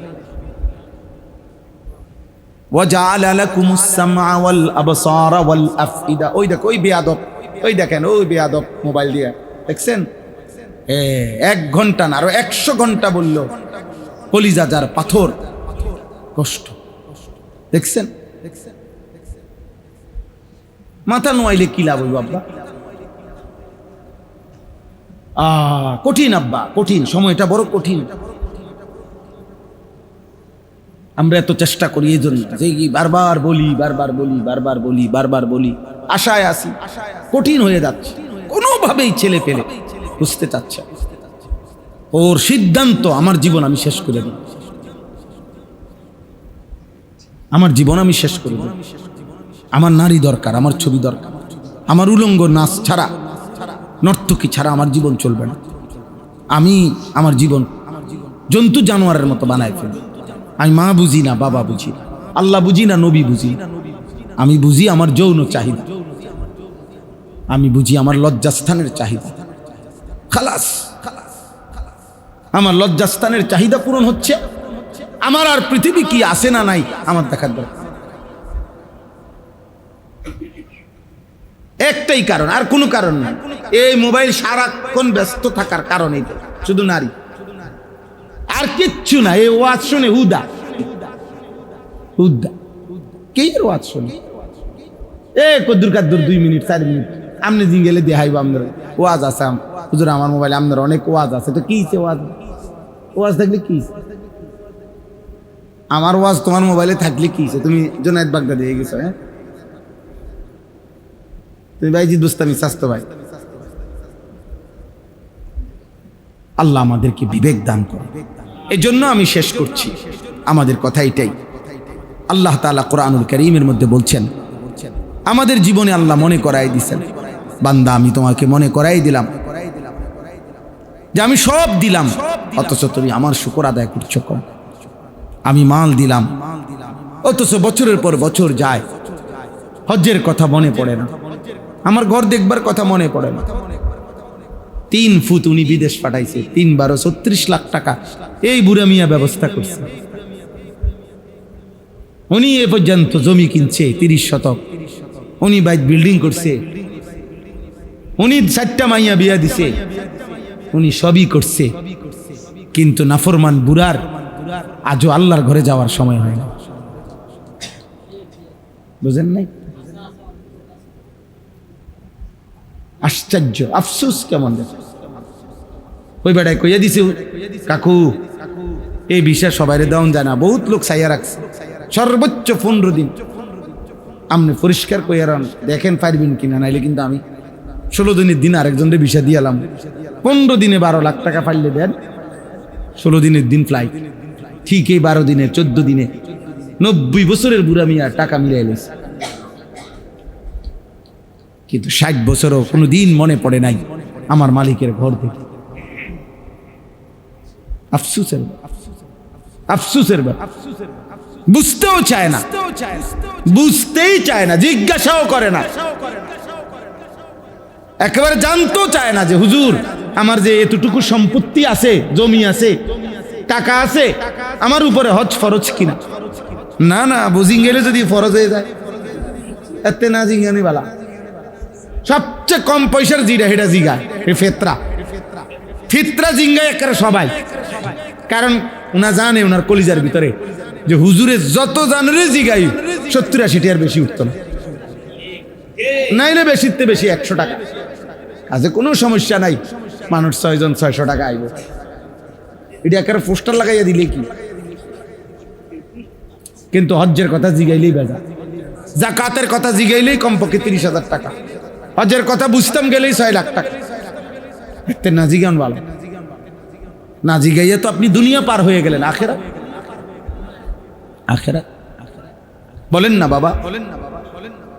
এই কথা আল্লাহ তাআলা বলছেন, ইন্নাল্লাযীনা কাফারু ওয়া ইয়াসুদ্দুনা আন সাবিলিল্লাহ ওয়াল মাসজিদিল হারামিল্লাযী জাআলনাহু লিন-নাস সাওয়াআনিল আকিফু ফীহি ওয়াল বাদ।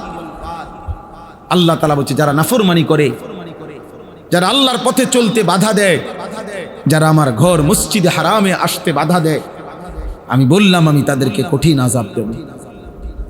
নবীজি বলছেন, যার উপরে হজ ফরজ হলো, খোদার কসম নবী বলেন সামর্থ্য ছিল, হজ ফরজ হয়েছে, অথচ হজ না করে মৃত্যু হলো, আল্লাহর নবী বলছেন আমি জানি না এটা ইহুদি মূল্য না খ্রিস্টান মূল্য। এত বড় কথা নবী আর কোনো গুনাহ, কোনো আমলের ব্যাপারে নবীজি এই কথা আর বলেন, এই কথা বলছে পরিষ্কার হাদিস। আমি জানি না এটা কি ইহুদি মরছে না খ্রিস্টান, তবে এটা বলে নাই। কথা বলছেন এর দূর যদি বলতো যে আমি জানি না এটা কি মুসলমান মূল্য না ইহুদি মূল্য, তত মন্ডারে বুঝাইতাম মনে দোনো দিকের সম্ভাবনা আছে। আল্লাহ নবী এটা বলেন, বলছে আমি জানি না সে কি ইহুদি মরছে না খ্রিস্টান মরেছে, বাকি এটা তো জানি যে মুসলমান মরে না। কি বিপদ বলেন, কি বিপদ। ওয়াদ্দিন ফিন্নাস বিল হজ, ইব্রাহিমকে আল্লাহ বলছে সেদিন কাবা ঘর বানাইয়া দাও, হজ্জের ঘোষণা দাও। ইব্রাহিম আলাইহিস সালাম বলেন আমি ঘোষণা দিছি, কই মরুভূমি মানুষে নাই, এনে কিতা কম আল্লাহ বলছেন নাদি ওয়া আলাইয়াল বালা, আজ তুমি ঘোষণা দাও কিয়ামত পর্যন্ত কারা কারা আসতে হবে, আনবো, বলে আমি আনবো। তুমি আজান দিয়ে রাখো, তুমি কি দিয়ে রাখো? মুয়াজ্জিন রে আল্লাহ যেন বলছে মুয়াজ্জিন নামাজের আজান দিয়া দাও তুমি 15 মিনিট আগে। জামাত পর্যন্ত কে কে নামাজের জামাতে আসবে এটা আমি দেখুন, আমি দেখুন। এই জন্য দেখা গেছে কেউ আজান শুনেও মসজিদে আসে নাই, কেউ আজান না শুনেও জামাতে কি। আল্লাহ তাআলা আমাদেরকে এই বিধান দিয়েছেন।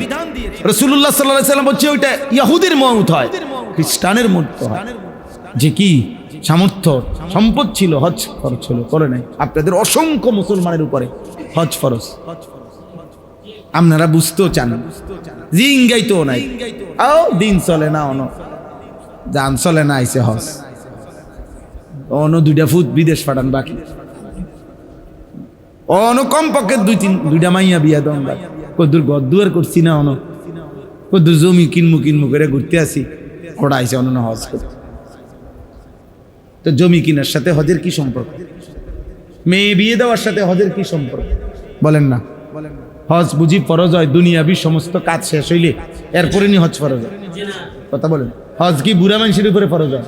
হজ মুসলমানের উপরে ফরজ হয়। হজ কার উপরে?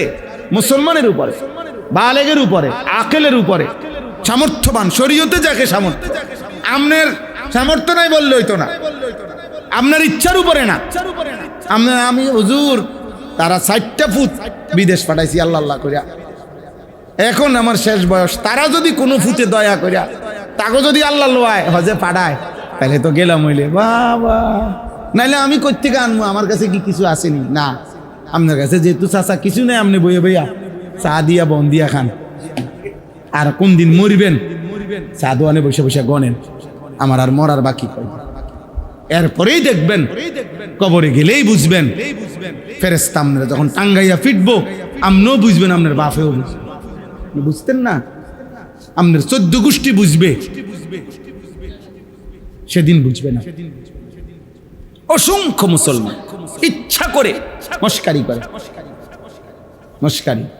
কোরবানি ফরজ ওয়াজিব যত জনের উপরে, ছেলেটা আমরা এখনো হিসাব করছি, ঈদের দিন যার কাছে প্রয়োজনের অতিরিক্ত 52.5 ভরি রূপার দাম, সমপরিমাণ টাকা আছে, অতিরিক্ত টাকা, সর্বোচ্চ যদি 1 ভরি রূপার দাম 2000 টাকা হয়, সর্বোচ্চ দাম ধরে নিলাম, আরো বেশি কম হইতে পারে, রূপার দাম ভরি তো মাত্র 1,05,000 টাকা না, 52.5 ভরির 2000 করে ভরি ধরলে কত? 1,05,000 টাকা। 52 ভরির দাম কত?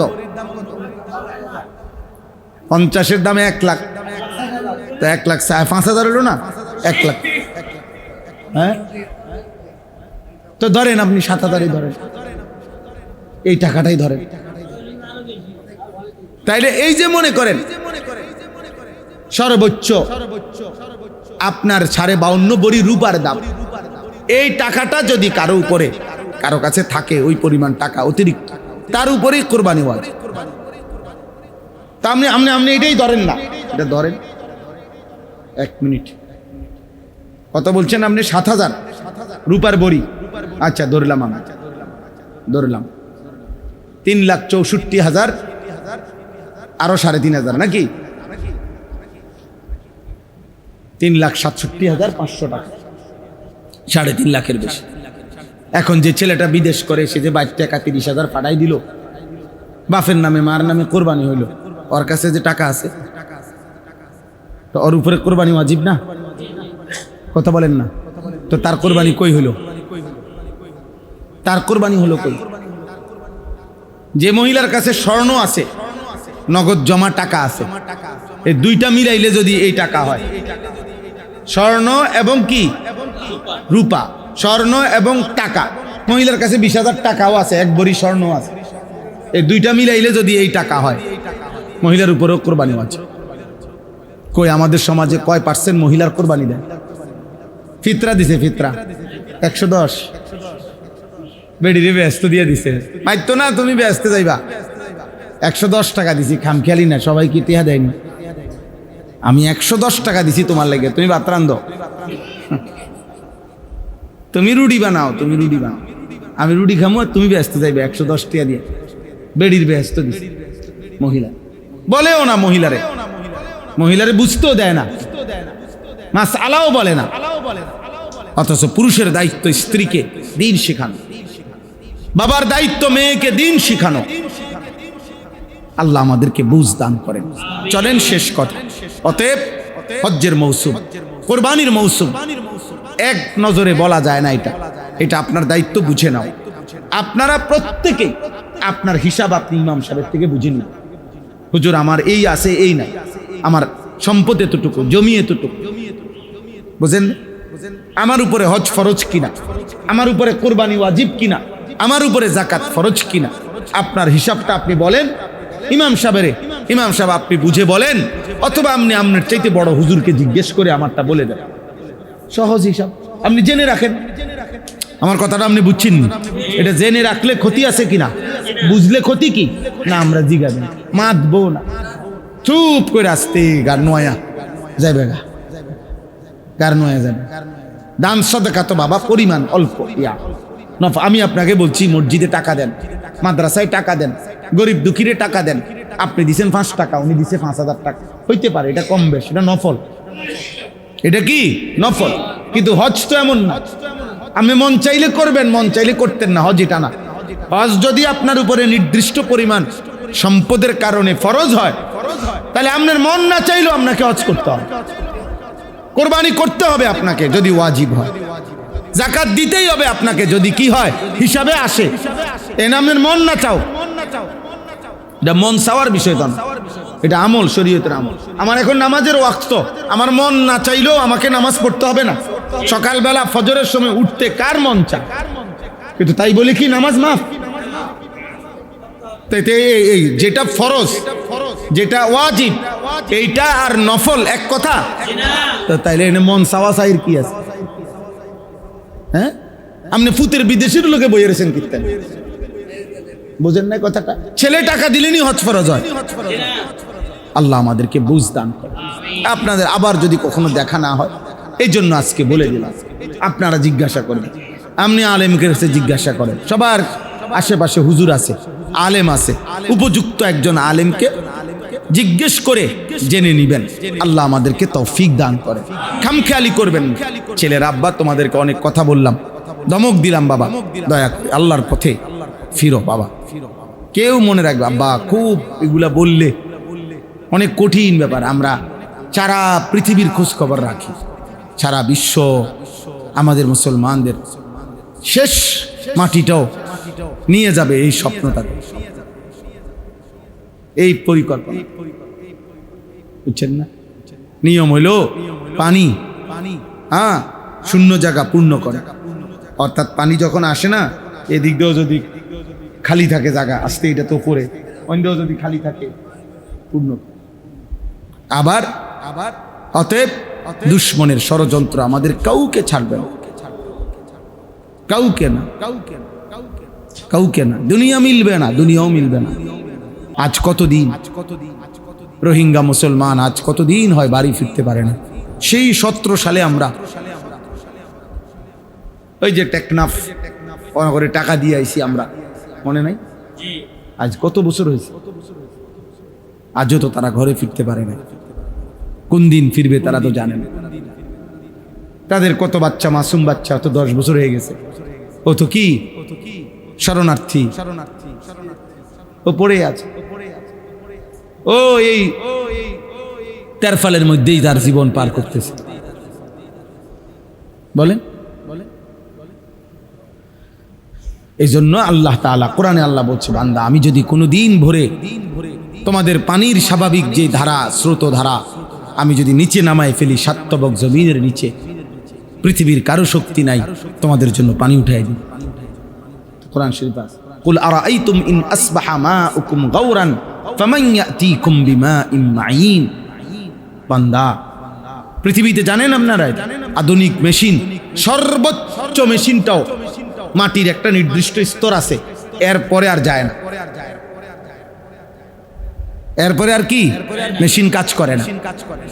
হ্যাঁ, বিজ্ঞানের সর্বোচ্চ মহাকাশ গবেষণা সংস্থা, যত সর্বোচ্চ গতির কৃত্রিম উপগ্রহ মহাকাশ যান আছে, হ্যাঁ, যেগুলা এবং রোবোটিক আছে, মানুষ ছাড়া কৃত্রিম উপগ্রহ আছে যেগুলা পাঠায় আর কি বিমান, হ্যাঁ, নাসায় প্রতিনিয়ত, কিন্তু এটা নির্দিষ্ট সীমানার পরে যাইতে পারে না,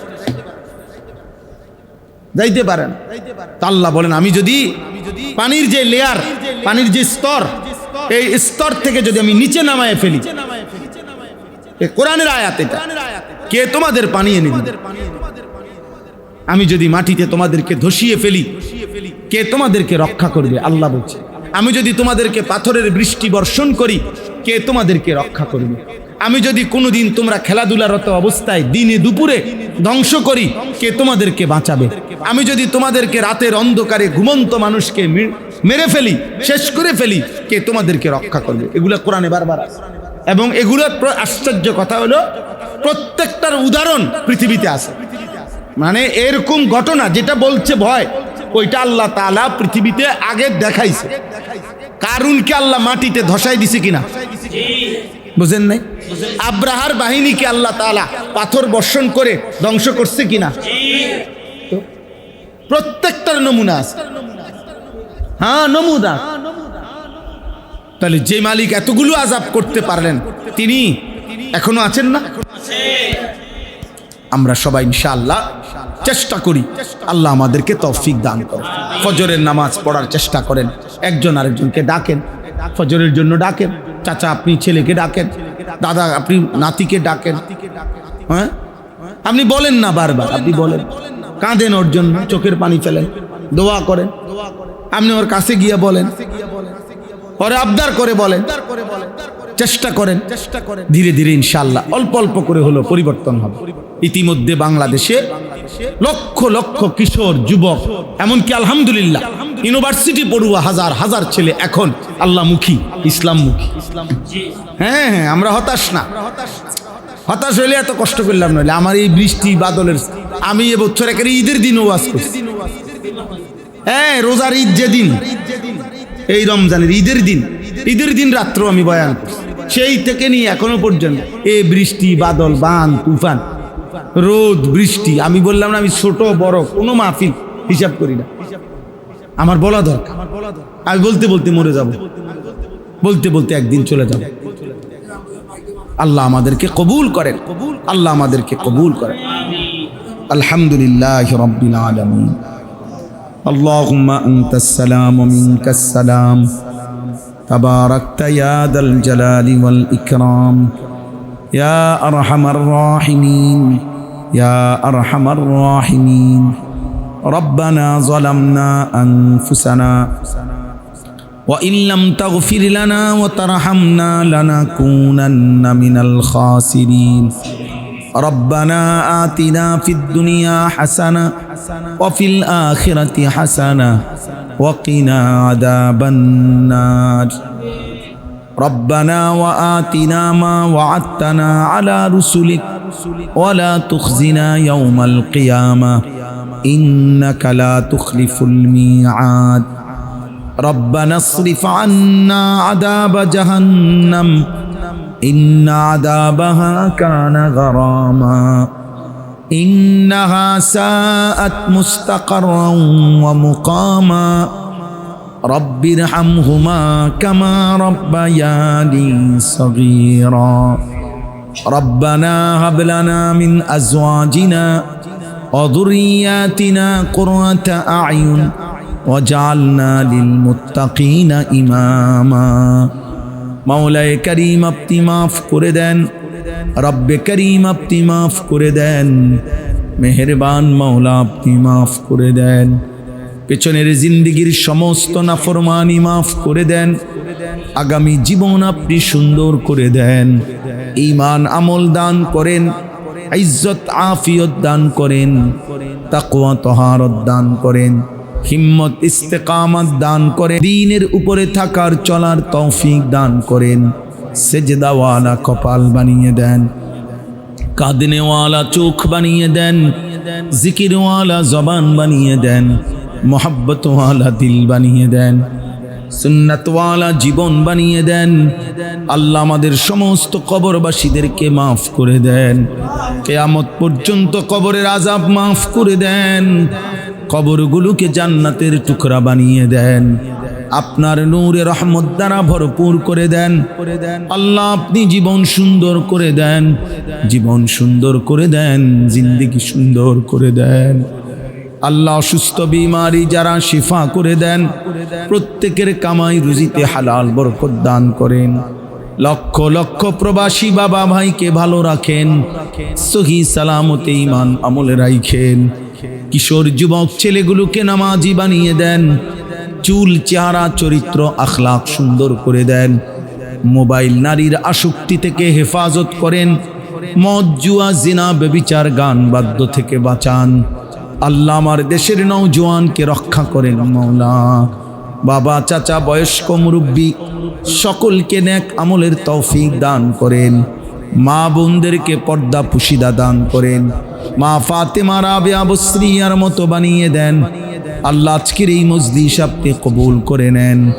আল্লাহ যাদের ভালোবাসার সহযোগিতা সব আপনি কবুল আর মঞ্জুর করে নেন। মসজিদ খানা কবুল করে নেন। ইমাম খতিব মুয়াজ্জিন খাদেম কমিটি মুসল্লি এলাকাবাসী সকলকেই মাফ করে দেন। রব্বির হামহুমা কামা রব্বায়ানি সগীরা। সাল্লাল্লাহু তাআলা আলা খাইরি খালকিহি মুহাম্মাদিন ওয়া আলিহি ওয়া আসহাবিহি আজমাইন। সুবহান রাব্বিকা রব্বিল ইজ্জাতি আম্মা ইয়াসিফুন ওয়া সালামুন আলাল মুরসালিন ওয়ালহামদুলিল্লাহি রাব্বিল আলামিন।